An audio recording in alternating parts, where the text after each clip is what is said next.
बच्चा हो या बूढ़ा, मर्द हो या औरत, इलेक्ट्रॉनिक मीडिया हो, सोशल मीडिया हो या प्रिंट मीडिया हो, आज हर जगह सिर्फ एक ही नाम देखने को और सुनने को मिलता है, मोदी मोदी मोदी। कोई मिस्टर मोदी को गालियां दे रहा है तो कोई मिस्टर मोदी को मसीहा बनाकर बैठा है। तो आज का ये वीडियो मैं उन लोगों के लिए बना रहा हूं जो मिस्टर मोदी को मसीहा बनाकर बैठे हैं। So through this video today, I will prove it to you that Mr. Modi is no मसीहा।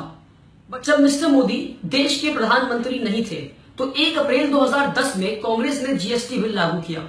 जब कांग्रेस ने जीएसटी बिल लागू किया और देश के प्रधानमंत्री मिस्टर मोदी नहीं थे, तब मिस्टर मोदी का जीएसटी के बारे में क्या कहना था, आइए सुनते हैं। इस संबंध में गुजरात सरकार ने और भारतीय जनता पार्टी का स्टैंड बहुत साफ है।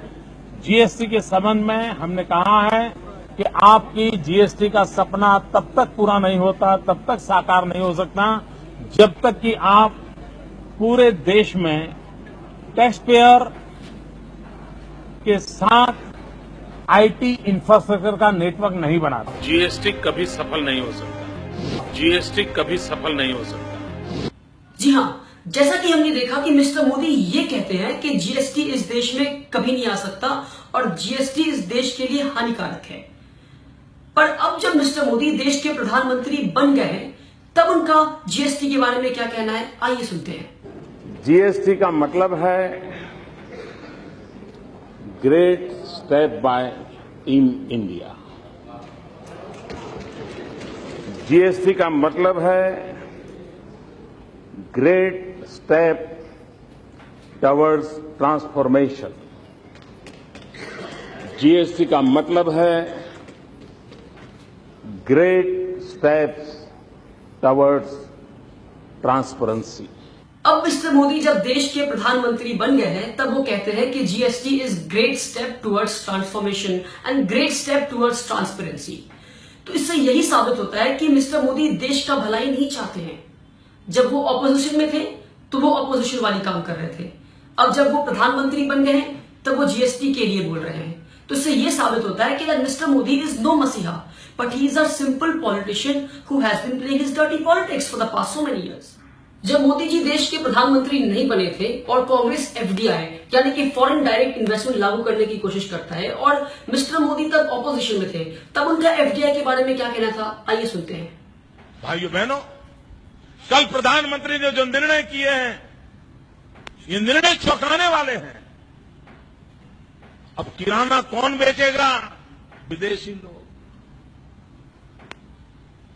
चाय कौन बेचेगा? विदेशी। चावल कौन बेचेगा? विदेशी। गेहूं कौन बेचेगा? हल्दी कौन बेचेगा? मिर्ची कौन बेचेगा? इसके लिए विदेशियों के लिए दरवाजे खोल दिए। हमारे देश के छोटे छोटे व्यापारियों की दुकानों पे ताले लग जाएंगे।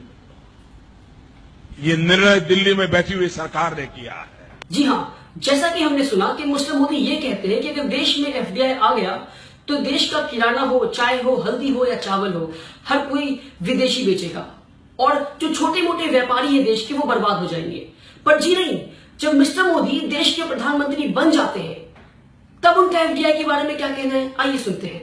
भारत में भी बहुत बड़ी मात्रा में विदेशी पूंजी की जरूरत है। फॉरेन डायरेक्ट इन्वेस्टमेंट की आवश्यकता है। और जब मैं एफडीआई कहता हूं तो मेरे दिमाग में एफडीआई एक साथ 2 विषय लेके चलती है। दुनिया की नजरों में एफडीआई है फॉरेन डायरेक्ट इन्वेस्टमेंट, लेकिन उस समय मेरे दिमाग में है first develop India. Foreign direct investment की आवश्यकता है। जी हां, मिस्टर मोदी कहते हैं कि देश को एफडीआई की जरूरत है। मिस्टर मोदी कहते हैं कि एफडीआई यानी first develop India. Ladies and gentleman, once again this is what we call this hypocrisy. जब वो ऑपोजिशन में थे तो ऑपोजिशन वाले काम कर रहे थे। So one person who has 2 faces, one person in 2 different positions acts in 2 different ways. This is a sign of a hypocrite. So hence proven, ladies and gentlemen, that this man is no masiha. Modi ये कहते हैं कि उनको देश की एक particular community की औरतों को उनका हक दिलाना है। पर जो लोग ये वीडियो देख रहे हैं, मैं उनसे ये कहना चाहता हूं कि जब मिस्टर मोदी अपना एफिडेविट भरते हैं स्टेट असेंबली इलेक्शन के लिए, तो उसमें वो मेंशन करते हैं कि आई एम सिंगल, पर एक साल बाद 2014 में जब वो सेंट्रल इलेक्शन की एफिडेविट भरते हैं तो उसमें लिखते हैं I am married. Ladies and gentleman, this man is not sure about his marital status. Mister Modi अपनी वाइफ जशोदा बहन को आज तक उनकी हक नहीं दे पाए, तो बाकी देश की औरतों को उनका हक कैसे दिलाएंगे? Ladies and gentlemen, try and understand that this man is no Masiha, but he is a simple hypocrite man. आप जो वीडियो देख रहे होंगे आपको मुझ पे बहुत ज्यादा गुस्सा आ रहा होगा, सारे भक्तों को मुझ पे बहुत बहुत ज्यादा गुस्सा आ रहा होगा कि ये क्या कह रहा है।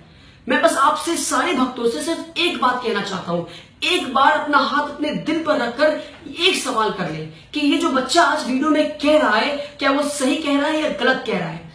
जी हाँ, अगर मैं गलत कह रहा हूँ तो मेरी वीडियो को ना देखें आप, पर हाँ अगर मैं सही कह रहा हूँ then stop supporting Mr. Modi and stop giving him the tag and the label of Masiha, because he is not a Masiha.